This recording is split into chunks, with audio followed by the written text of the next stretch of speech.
तो सभी को नमस्कार है, सभी को अभिनंदन है। कैसे हैं सभी लोग? उम्मीद करते हैं कि आप लोग अच्छे हैं और जीवन का आनंद ले रहे हैं। मेरा नाम है विनीत और आप देख रहे हैं हमारा ये YouTube चैनल, जहां पे हम आपको प्रोवाइड करते हैं एक से बढ़कर के एक वीडियो। फिलहाल हम हैं डैडीज इंटरनेशनल स्कूल में और यहाँ के बच्चे आपके लिए कुछ स्पेशल टास्क लेकर के आएंगे, एक एक करके बताएंगे और ये बताएंगे कि इसका यूज क्या है ये चीजें, इसकी डीप एनालिसिस के साथ साथ आपको रिप्रेजेंट करेंगे। मैंने टास्क उन लोगों को बताया है जो कि 1 बाय 1 करके आपको दिखेंगे। 4 बच्चे, इसमें से मैंने 4-4 का ग्रुप बनाया है, जिसमें से 4 बच्चे होंगे जो कि डेटा पे प्रॉपर रिसर्च करेंगे, डेटा को प्रॉपर लेंगे, उसको प्रॉपर तरीके से उसको सजाएंगे, देखेंगे, एनालाइज करेंगे, उसके बाद बिना देखे आपके सामने रिप्रेजेंट करेंगे। वो क्या क्या चीजें रिप्रेजेंट करना है, कौन कौन चीजों की उनकी जरूरत है, या किसी कंपनी से रिलेटेड वो जो बताने जा रहे हैं उनके बारे में मैं बता दूं थोड़ा सा। उनको मिला हुआ है एक स्पेसिफिक सेक्टर मिला हुआ है। किसी भी कंपनी को बताने से पहले उनको एक सेक्टर मिला हुआ है, जैसे फूड हो गया, या फिर हम बोल सकते हैं टेक सेक्टर हो गया, फिर मोटर सेक्टर हो गया, या फिर हम बात करते हैं FMCG सेक्टर से हो गया। तो वो उस सेक्टर, एक सेक्टर उनको बताया गया, उस सेक्टर की किसी एक कंपनी को, स्पेसिफिक कंपनी को लेकर आएंगे, उसके मल्टीपल डेटा को बताएंगे, साथ ही साथ उससे कुछ नई बातें हैं उस कंपनी के बारे में जो कि हमें जानना है या कुछ समझना है, या जिसके बारे में रोचक बातें हैं उसके बारे में भी वो बताएंगे। तो एक एक करके बताएंगे और आपके सामने ये वीडियो बच्चे प्रेजेंट करेंगे और आपको देखने को मौका मिलेगा। लेकिन एक डिस्क्लेमर है आपके साथ, बच्चे बता रहे हैं तो आप अगर इन्वेस्टमेंट करने जा रहे हैं तो एक बार इस कंपनी के बारे में अच्छे से आप जरूर रिसर्च करें। साथ ही साथ अगर आप रिसर्च नहीं कर पा रहे हैं तो किसी आरए का संपर्क जरूर करें, आरए से संपर्क करें, किसी रिसर्च एनालिस्ट के पास जरूर जाएं, उससे जानकारी लें ये ट्रेडेबल है कि नहीं है, इसका बाइंग क्या है या सेलिंग पोजीशन क्या है, इसके बारे में आप जरूर देखें। लेकिन हाँ, बहुत सारी चीजें हैं जो बच्चे आपको प्रॉपर तरीके से खुद बताएंगे। वीडियो देखिए, एंजॉय करिए और आप इस वीडियो से कितना सीख पा रहे हैं इसके बारे में कमेंट जरूर करिएगा। फिलहाल चलते हैं, हम मिलवाते हैं नेक्स्ट बच्चे से।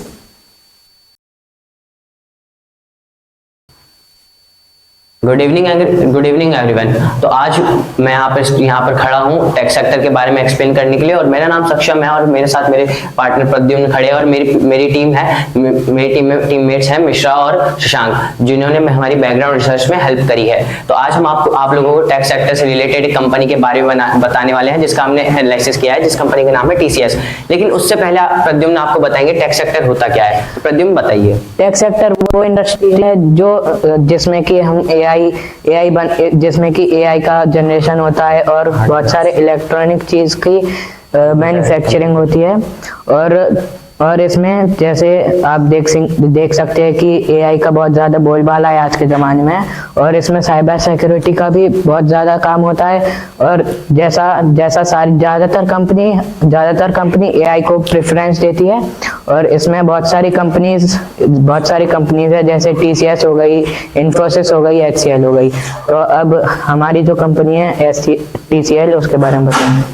तो TCS के बारे में बताने से पहले मैं ग्लोबल और इंडियन टेक लैंडस्केप के बारे में आप लोगों को बताना चाहूंगा। तो जैसे कि प्रद्युम्न ने बताया कि टेक सेक्टर वो सेक्टर है जो कि हमें computer hardware, softwares, AI, cloud जैसी चीजों को प्रोवाइड कराता है। और हाँ, इसका ग्लोबल लैंडस्केप कुछ इस प्रकार है कि आज के टाइम पे AI का काफी ज्यादा बोलबाला है, टेक्निकल चीजों का काफी ज्यादा बोलबाला है। तो इन फ्यूचर ये चीज काफी ज्यादा बढ़ने वाली है। और इंडिया के कंटेक्स्ट में अगर हम बात करें तो इंडिया के कंटेक्स्ट में TCS, इन्फोसिस, HCL जैसी कंपनीज इसको काफी ज्यादा आगे ले जा रही है, जिसमें TCS भी एक मेजर रोल लीड करती है।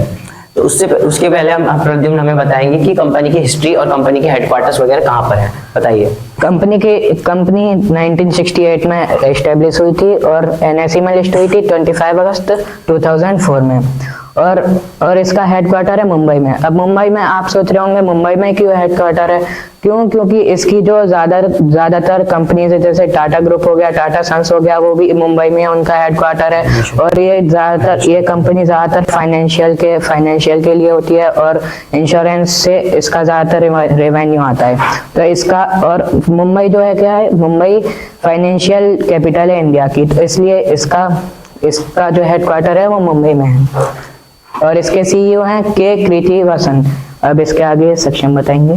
इसके आगे मैं आप लोगों को पहले बताना पसंद करूंगा कि हाँ, मुंबई में इसका हेडक्वार्टर होने का एक और वैलिड पॉइंट है कि मुंबई एक ग्लोबल कनेक्टिविटी के लिए काफी ज्यादा अच्छी जगह है। वहाँ पे काफी सारे एयरवेज, सी पोर्ट्स वगैरह जैसी चीजें हैं। तो हाँ, ग्लोबल कनेक्टिविटी ये बेटर करता है, इसलिए इसका हेडक्वार्टर मुंबई में होने का एक और रीजन ये है। तो उसके बाद में बात करूंगा कंपनी के फंडामेंटल्स और कंपनी के बारे में। तो कंपनी का नाम है TCS, टाटा कंसल्टेंसी सर्विसेज, जिसकी पेरेंट कंपनी है टाटा ग्रुप, या फिर कह लीजिए कि टाटा ग्रुप की भी पेरेंट कंपनी टाटा सन्स। तो अब हम बात करने वाले हैं कंपनी के ही बारे में। तो टाटा नाम ही चलता है, टाटा नमक से लेकर इंटरनेट सर्विसेज तक हर चीज प्रोवाइड करती है। टाटा सिर्फ नाम नहीं, टाटा एक ब्रांड है।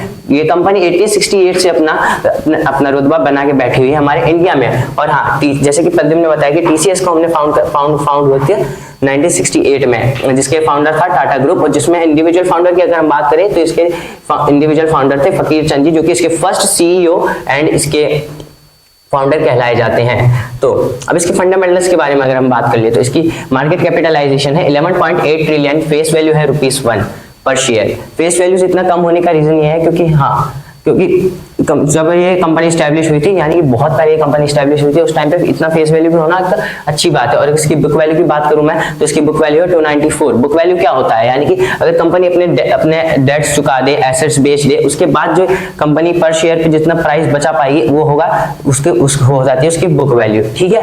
एंड अभी अगर हम इसकी EPS की बात करें तो इसका EPS है लगभग 232 रुपीज, यानी कि एक शेयर बेचने पर कंपनी को कितना प्रॉफिट हो रहा है, ठीक है।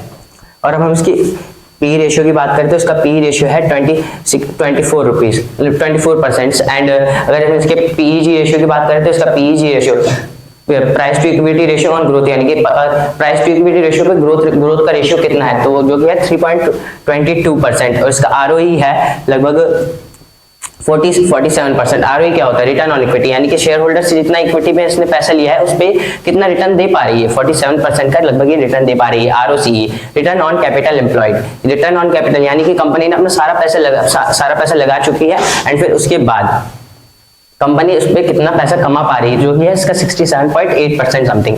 एंड अगर हम इसकी डिविडेंड यील्ड की बात करें तो इसका डिविडेंड यील्ड है 1.87%, यानी कि इतने रुपए का ये कंपनी डिविडेंड देती, मतलब इतना परसेंट का डिविडेंड ये कंपनी देती है।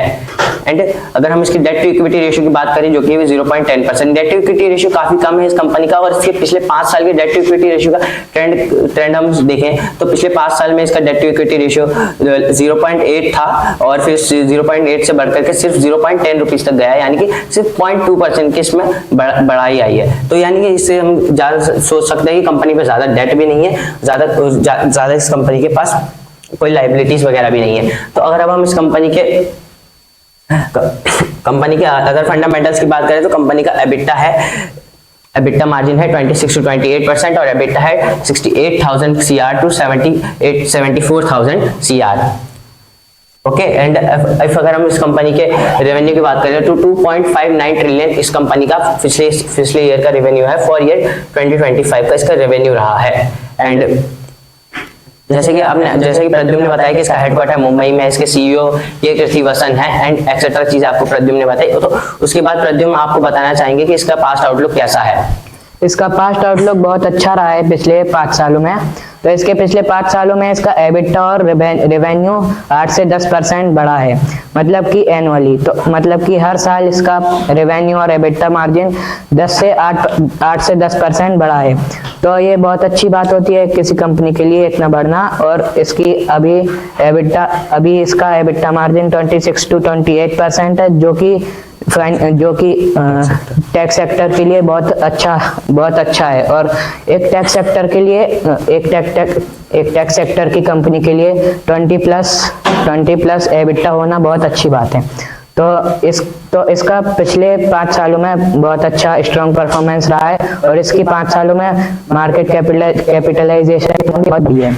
तो अब हम इसमें इन्वेस्ट कर सकते हैं या नहीं हमारे पर्सपेक्टिव से, तो उसके बारे में बताएंगे आपको सेक्शन। तो इसमें इस कंपनी में हमें इन्वेस्ट करना चाहिए कि नहीं, हमारे एनालिसिस और हमारे पर्सपेक्टिव से अगर बात करूं तो हाँ, ये कंपनी अच्छी है इन्वेस्ट करने के लिए। क्योंकि पहली बात तो ये क्योंकि ये टैक्स सेक्टर की कंपनी है और टैक्स सेक्टर का फिलहाल जैसे कि आप देख पा रहे हैं बहुत ज्यादा बोलबाला है और फ्यूचर में भी काफी ज्यादा ये कंपनीज बढ़ने वाली हैं। और इसके साथ साथ अगर हम बात करें कि हाँ, ये कंपनी टाटा की है, इसलिए हम इस पर भरोसा कर सकते हैं कि ये कंपनी कंपनी स्टेबल है और लॉन्ग टर्म प्रॉफिटेबिलिटी इस कंपनी की अच्छी है। पास्ट आउटलुक हमने जैसा देखा कि पास्ट आउटलुक भी इस कंपनी का अच्छा है। और फ्यूचर आउटलुक्स की अगर बात करें तो फ्यूचर आउटलुक्स में कंपनी एम करती है एआई इनोवेशंस और कई सारी अलग अलग ग्लोबल ऑर्गेनाइजेशंस के साथ टाई अप करके उनके साथ काम करने का। एंड अगर हम बात करें इस कंपनी में और क्यों रीजन से इन्वेस्ट करना चाहिए, क्योंकि आप जैसे कि देख पा रहे हैं कि इस कंपनी ने अपना एबिटा मार्जिन में भी 8 to 10% का एनुअल ग्रोथ किया है पिछले 5 सालों में और ये कंपनी काफी ज्यादा एक अच्छी ग्रोथ के साथ बढ़ रही है। इसका फ्यूचर आउटलुक भी अच्छा होने वाला है, पास्ट आउटलुक भी अच्छा रहा और डेट भी कम है इस कंपनी पे और एसेट्स भी ज्यादा है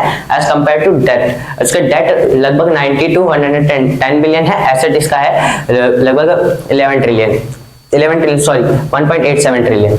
ओके, देन अगर हम इसके आगे इसकी बात करें कि हाँ ये कंपनी फाइनेंशियल कैपिटल यानी मार्केट कैपिटलाइजेशन के अकॉर्डिंग इंडिया की सबसे बड़ी टेक कंपनी मानी जाती है। इसके नीचे आती है इन्फोसिस वगैरह जैसी कंपनी जो कि अभी फिलहाल में तो इसके टक्कर में नहीं है लेकिन आगे टक्कर में जा सकती हैं।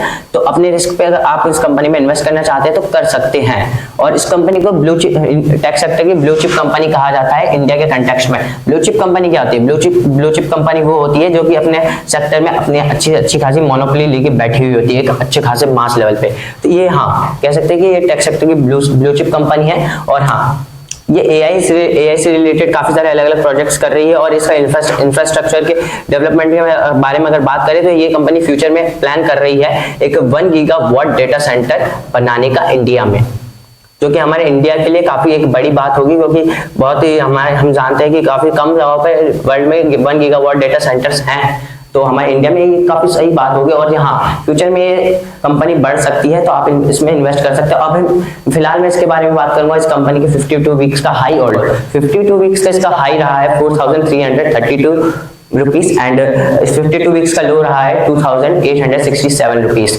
और इसके साथ ही अगर हम बात करें कि ये कंपनी में अगर आप इस फिलहाल में पोजिशनल ट्रेड करना चाहते हैं तो अगर आप चाहते हैं हमारे एनालिसिस के अकॉर्डिंग ये कंपनी अच्छी है ट्रेड करने के लिए, अगर पोजिशनल ट्रेड करना चाहते हैं तो आप ट्रेड कर सकते हैं 3302 की वैल्यू से पुट बाय कर सकते हैं और जिसका टारगेट रहेगा 3185।